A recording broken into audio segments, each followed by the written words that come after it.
जी, तो प्यारे बच्चों कैसे हैं आप? मैं उम्मीद करता हूँ कि आप सब ठीक होंगे। आज की वीडियो में बात करेंगे एक्सरसाइज के शॉर्ट क्वेश्चन आंसर्स के बारे में।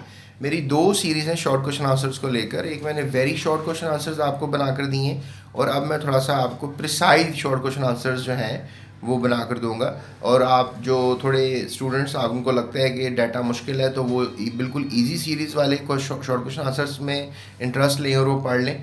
और जिनको लगता है कि नहीं ऑथेंटिक डाटा प्रॉपरली ज़रा मैनेज करके पढ़ना चाहिए तो वो ये वाली सीरीज़ देखें जो अब मैं बना रहा हूँ, ठीक है। तो फॉर गुड स्टूडेंट्स आप कह लें कि ये वाली सीरीज़ जो है वो चलेगी। तो चैप्टर 1 है science and technology, sorry science of biology. तो इसके जो शॉर्ट क्वेश्चन आंसर एक्सरसाइज के उनको हल करते हैं। तो बेटा पहला क्वेश्चन जो है वो किया जा रहा है कि define the flow following branches of biology. I don't know मैं फ्लो क्यों पढ़ रहा हूँ इसको। Define the following branches of biology: genetics, anatomy, palaeontology, marine biology and pathology. तो बच्चों सबसे पहले जेनेटिक्स की बात करते हैं। जेनेटिक्स बेसिकली जो ब्रांच है बायोलॉजी की वो ब्रांच है जिसमें हम स्टडी करते हैं कि जो डीएनए है वो पेरेंट से ऑफस्प्रिंग में जाता है। यानी कि जो हमारा सारे जो करेक्टरिस्टिक्स हैं, हमारी जो इन्फॉर्मेशन है, जैसे आपके कंप्यूटर की सारी इन्फॉर्मेशन हार्ड डिस्क में स्टोर होती है, ऐसे ही जो एक लाइफ होती है, एक सेल ने किस तरह का दिखना होता है। चिड़िया के घर चिड़िया पैदा होती है, हाथी के घर हाथी पैदा होता है। ये तो नहीं है ना कि हाथी के घर चिड़िया पैदा हो गई, ये तो क्वाइट नॉनसेंस है। तो यानी कि जो हमारा बेसिकली इन्फॉर्मेशन है जिसको हम कह सकते हैं करेक्टरिस्टिक्स, खसूसियात, वो कहाँ स्टोर होते हैं? Inside the nucleus, inside the DNA, ठीक है। तो वो कैसे होते हैं वहाँ पे स्टोर और क्या उसकी साइंस है, that is quite amazing questions. तो ये transfer of characteristics from parents to offspring जो है हम ये स्टडी कर रहे होते हैं कि कैसे वालदैन से बच्चों में करेक्टरिस्टिक गए, यानी हम वालदैन की तरह दिखते हैं। तो हम वालदैन की तरह कैसे दिखते हैं, that is a very nice question. तो वो है सारी इन्फॉर्मेशन किस में? डीएनए में। उसके बाद इसकी एप्लीकेशन क्या है जेनेटिक्स की? मतलब वो जो डीएनए है ना, डीएनए को हम जीन्स कहते हैं। तो फिर जीन्स की स्टडी क्या हुई? जेनेटिक्स हुई। मतलब डीएनए के टुकड़ों को क्या बोल दिया? जीन्स बोल दिया। तो उनके जो टुकड़े हैं उनको जीन्स बोल दिया। तो जीन्स की स्टडी को क्या बोल दिया? जेनेटिक्स बोल दिया। सो इसकी क्या एप्लीकेशन है, मतलब कहाँ पर इस्तेमाल होती है? Scientist also study the cause of genetic diseases. जैसे लेट्स से दैट शुगर की बीमारी है, या कोई किसी कलर ब्लाइंडनेस है कि कलर नज़र नहीं आता, या ब्लड के जो खुलिए होते हैं रेड ब्लड सेल्स वो सही तरह डेवलप नहीं होते, हीमोफीलिया बीमारी होती है। तो ये सब जेनेटिक बीमारियां भी होती हैं, यानी अगर वालदेन को थी तो ये आगे से बच्चों में भी उनको हो रही हैं। And develop better varieties of plants. और फिर ये हमारी कोशिश होती है कि हम जो प्लांट्स हैं उनकी वैरायटी को भी बेहतर करें। जैसे आपने देखा होगा कि खरबूजे कहते हैं जी ये फार्मी खरबूजे हैं, ये तरबूज की तरह नज़र आते हैं, शायद आपने कभी खाए हो। या फिर आपने कोई देखा हो चने छोटे साइज़ के होते हैं और थोड़े से मोटे और बड़े साइज़ के चने भी होते हैं। तो आपने कहा होगा जी ये कौन से चने हैं, तो आपको ये फार्मी चने हैं। वो फार्मी का लफ्ज़ यूज़ कर लेते हैं, but that is genetically modified. उनको हमने जीन्स को क्या कर दिया? चेंज कर दिया। और अपनी खसूसियात, यानी कि हम चाहते हैं वो वज़नी नज़र आएँ, वो बड़े नज़र आएँ और लोग उनको पसंद करके ख़रीदें। तो ये सारा सीन हमने किया हुआ है। That is the beauty of genetics. उसके बाद the story is not ended, हमारे पास एक और ब्रांच है that is called anatomy. Anatomy में हम क्या करते हैं कि बॉडी का जो अंदर का स्ट्रक्चर है ना वो स्टडी करते हैं। एनाटमी में जिस तरह दिल कहाँ पर है, कैसा दिखता है, गुर्दे कहाँ पर हैं, कैसे दिखते हैं, फेफड़े कहाँ पर हैं, कैसे दिखते हैं, खोपड़ा खोल लो अंदर से दिमाग कहाँ पर कैसा कैसा दिखता है। That is just human anatomy what I am talking. इसी तरह से आप कह लो कि अगर हमें पता होगा एनाटमी का प्रॉपरली तो फिर हम बहुत सी इंफॉर्मेशन को जो है वो हासिल करके बीमारियों का हल कर सकेंगे, डायग्नोसिस कर सकेंगे, मेडिकल डिवाइस डेवलपमेंट कर सकेंगे, ठीक है। तो organs of the digestive system को अगर प्रॉपरली हम स्टडी कर रहे हैं तो that comes under the anatomy. उसके बाद पेलियंटोलॉजी आ जाती है प्यारे बच्चों। पेलियंटोलॉजी में हम स्टडी करते हैं, जैसे मिस्र है, मिस्र में से हमें पुरानी हड्डियाँ मिल गई हैं, ठीक है। या फिर हमें कोई इस तरह की कोई हमें हड्डियाँ मिल गई हैं किसी पुराने डायनासोर्स की। तो ये हड्डियाँ मिलना, इनको हम फॉसिल्स कहते हैं। तो that is this palaeontology work. तो ये जो होते हैं पेलियंटोलॉजिस्ट, ये सारी जो हड्डियाँ होती हैं इनको निकाल कर वो क्या करते हैं, दे यूज़ टू स्टडी और द एज के ज़मीन पर ये चीज़ें कब रहती थी, और इनकी क्या खसूसियात थी, that an amazing science going on. Example में हम ये ले सकते हैं, डायनासोर्स के फॉसिल जो हैं एक अच्छी स्टडी होते हैं for the study of history of the earth. तो ये that is because of fossils, fossils की हड्डियाँ मिले हमें तो फिर उनको इकट्ठा करके हम अर्थ की मिलियन ईयर्स अगो की जो लाइफ है उसको थोड़ा सा समझ सकते हैं, ठीक है।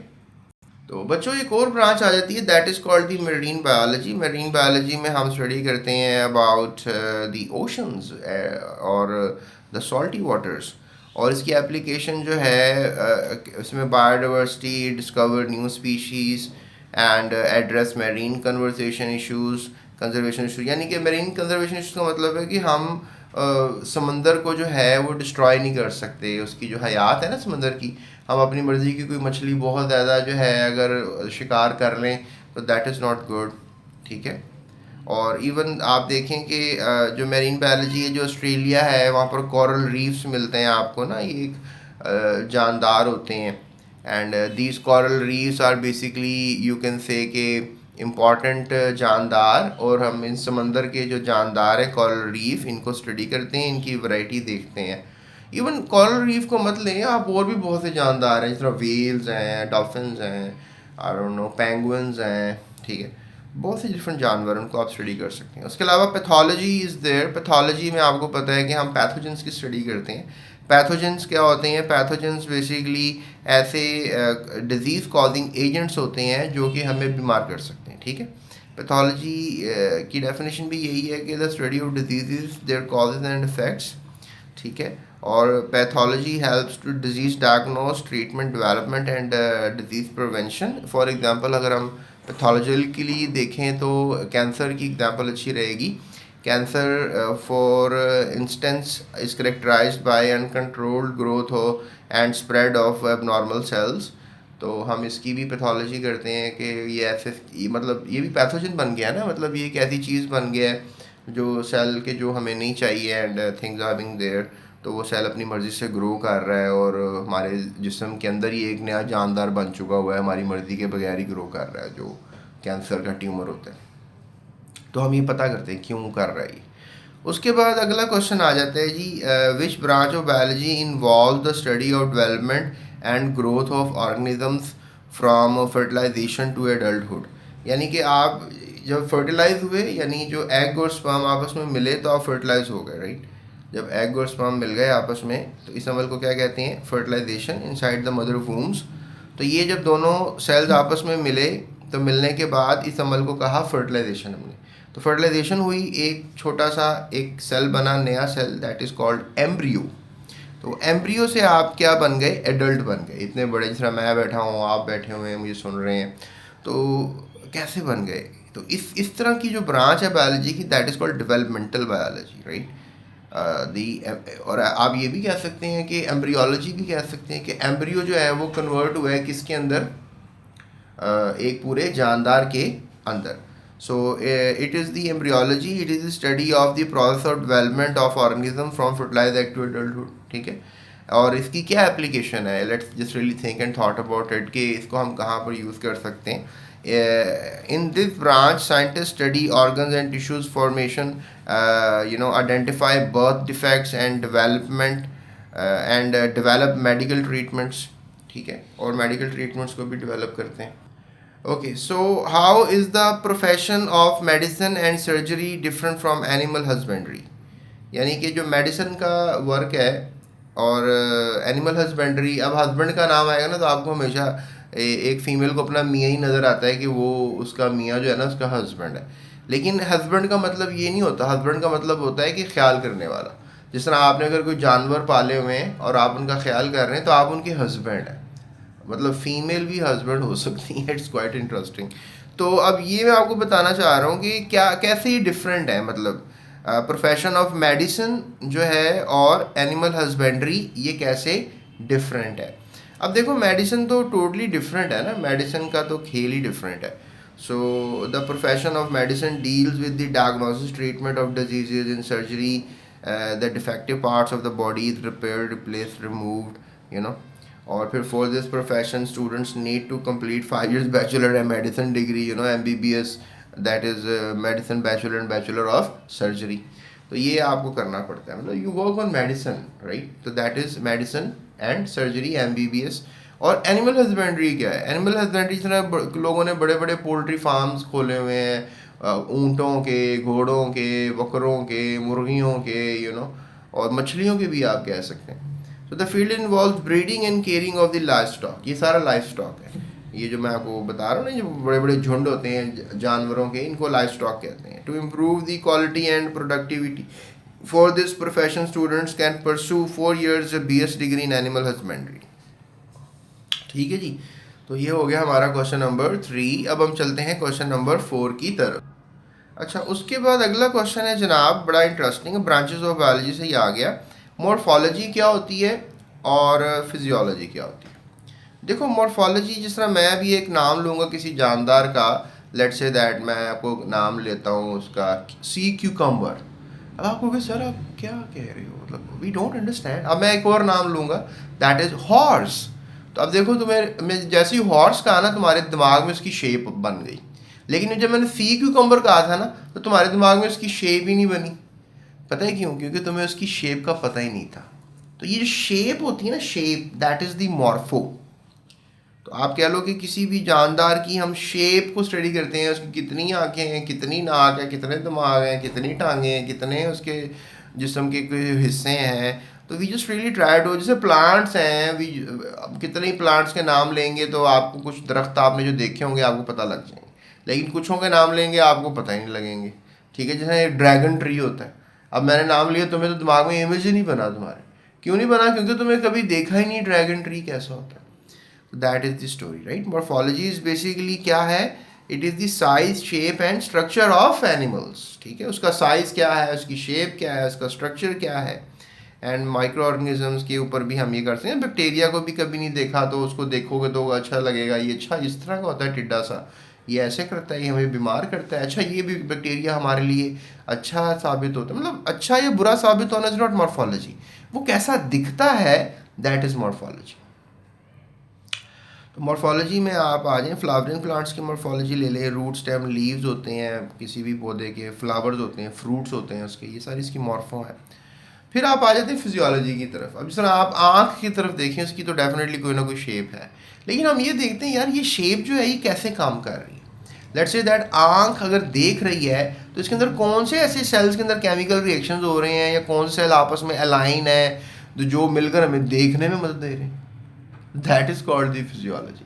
जिस तरह अगर दिल है, सारी ज़िंदगी जब से हम पैदा हुए जब तक बूढ़े होके फौत नहीं हो जाते, जब तक धड़कते ही रहता है, इसको रेस्ट की ज़रूरत नहीं है, लेकिन ये रेस्ट पे जाता ही नहीं है। तो आखिर कौन से इसके अंदर सेल्स हैं जो हर वक्त सारी ज़िंदगी, अब हम कहें जी नहीं तू मेरा दिल है, तू ज़रा सुकून कर ले, थोड़ा धड़कना बंद कर दे, तो तुम तो मर जाओगे ना इससे।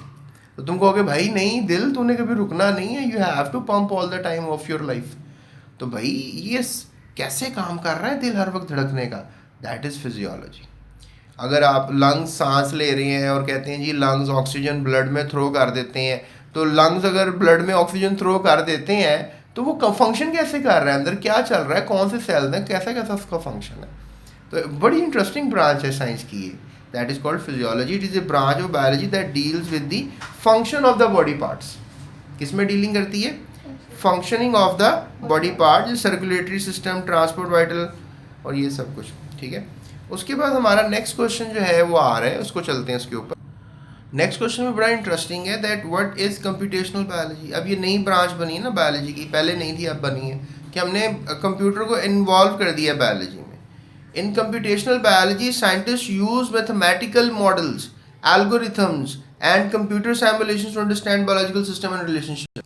तो बेटा ये कंप्यूटेशनल बायोलॉजी है। आगे फिर क्या मतलब क्यों पढ़ते हैं कंप्यूटेशनल बायोलॉजी? तो कंप्यूटेशनल बायोलॉजी आजकल ज़रूरी इसलिए एनालिसिस करती है बायोलॉजिकल डाटा का, and such as sequence of amino acids in a protein. अब तुम कहोगे sir what are you talking about, what is sequence of amino acids in protein? तो मैं बताऊंगा प्रोटीन अमीनो एसिड्स के बने होते हैं, और फिर कितने अमीनो एसिड्स कैसे जुड़े हुए हैं एक प्रोटीन बनाने के लिए। अब तुम कहोगे सर प्रोटीन क्या होते हैं? तो मैं कहूँगा प्रोटीन तुम्हारे बालों में, तुम्हारे बाल प्रोटीन है, तुम्हारे नाखून प्रोटीन है, इवन तुम्हारी बॉडी का अगर सब कुछ निकाल दिया जाए और प्रोटीन रखा जाए, तो अगर तुम लेट्स से दैट 100 किलो के हो तो तुम्हारा 40 किलो बॉडी में प्रोटीन। तो अच्छा सर, पानी निकालने के बाद ड्राई बॉडी में, ड्राई सेल में तुम तकरीबन अराउंड अबाउट 40 to 45% प्रोटीन के बने हुए। तो प्रोटीन के बारे में पढ़ेंगे हम 9th क्लास की बायोलॉजी में। तो मेरे साथ रहिएगा आप, इंशाल्लाह मैं आपको पढ़ाऊँगा, ठीक है। चले आखिरी क्वेश्चन की तरफ चलते हैं। छठा क्वेश्चन है, that is what is the role of observation and experimentation in scientific method. यानी कि ऑब्जर्वेशन का एंड एक्सपेरिमेंटेशन का साइंटिफिक मेथड में क्या रोल है, ठीक है। तो role of observations are very important step in solving a biological problem, ठीक है। Observations are made by 5 senses of vision, hearing, smell, taste and touch, ठीक है। तो हम यही बात कर रहे हैं कि ऑब्जर्वेशन जो है उसका क्या किरदार है। आपको पता 5 सेंसेस हमारी, हम देखते हैं, सुनते हैं, टेस्ट करते हैं, स्मेल करते हैं, टच करते हैं, फिर हम मुशाहिदा करते हैं, ऑब्जर्व करते हैं। अगर आंखें बंद कर भी जाएं तो हम सूंघ के बताएंगे हांडी कौन सी है, ठीक है। अगर चले हमें सूंघने का मौका ना दिया जाए, देखने का मौका ना दिया जाए, हांडी सामने पड़ी हो, तो we just really touch it and feel it by उंगलियां एंड कचोला मारेंगे अंदर, हम कहेंगे यार ये मेरे पिंडियाँ लग रही हैं। तो that is quite nice science, role of observation हमारी ज़िंदगी में। हम शेर के मुंह पे हाथ फेर के बताएंगे ये तो शेर लग रहा है, और फिर बाद में सोचेंगे यार ये मैं खा भी सकता है। सो रोल्स ऑफ एक्सपेरिमेंटेशन क्या है। रोल ऑफ एक्सपेरिमेंटेशन की तरफ अगर हम जाएं तो डेफिनेटली ये भी एक अगली बात उसने पूछी है कि पहले ऑब्जर्व कर लेते हो तो फिर एक्सपेरिमेंट करते हो। तो इसमें आपने पढ़ा ना, इसमें मलेरिया का सारा डाटा आपने पढ़ा कि मलेरिया में हमने जो है जब ऑब्ज़र्व किया कि भाई हमें तो मलेरिया हो रहा है, तो हमारी ऑब्जर्वेशन थी। तो फिर एक्सपेरिमेंट किया कि भाई जिन जिन को मच्छर काटते हैं उनको मलेरिया होना चाहिए, तो ये जिन जिन को मच्छर कटवा रहे हैं फिर ये हमारा एक्सपेरिमेंट है, ठीक है। So it is the most important step of biological method. Experiments are perform to prove if the hypothesis is true or not. The deductions are drawn from hypothesis and subjected to rigorous testing. So through experimentation, biologists learn which hypothesis is correct. और फिर ये experimentation के बाद हमें पता लगता है कि भाई ये hypothesis ठीक है और ये गलत है। तो बच्चों ये थी हमारी आज की वीडियो। होप सो आपको सारे क्वेश्चन समझ में आ गए होंगे, और मज़ीद वीडियोस के लिए हमारे साथ इस चैनल पे रहिएगा। और if you want next video जो शॉर्ट क्वेश्चन आंसर्स के लिए, तो मुझे कमेंट करो और लिखो नेक्स्ट वीडियो प्लीज़, तो फिर मैं आपको उसका लिंक भेज दूंगा। या आप यूट्यूब सर्च बार पे लिखो अगला चैप्टर, आपका जो उसका नेम है दैट इज़ बेसिकली बायोडाइवर्सिटी। तो बायोडाइवर्सिटी आप लिखो तो आपको मेरी नेक्स्ट वीडियो भी मिल जाएगी, biodiversity short question space GS academy, right. और फिर मैं आपको बताता चलूँ, मैंने 2 किस्म की बनाई हैं, एक इजी स्टूडेंट्स के लिए और एक डिफ़िकल्ट स्टूडेंट्स के लिए। So stay tune with GS academy. अगर नोट्स भी चाहिए तो आप डिस्क्रिप्शन में नंबर दिया हुआ है, उस पर क्लिक करके आप नोट्स भी हासिल कर सकते हैं और ईजी फीजी होकर चैप्टर को तैयार कर सकते हैं। That's it, thank you so much, take care, अल्लाह हाफ़िज़।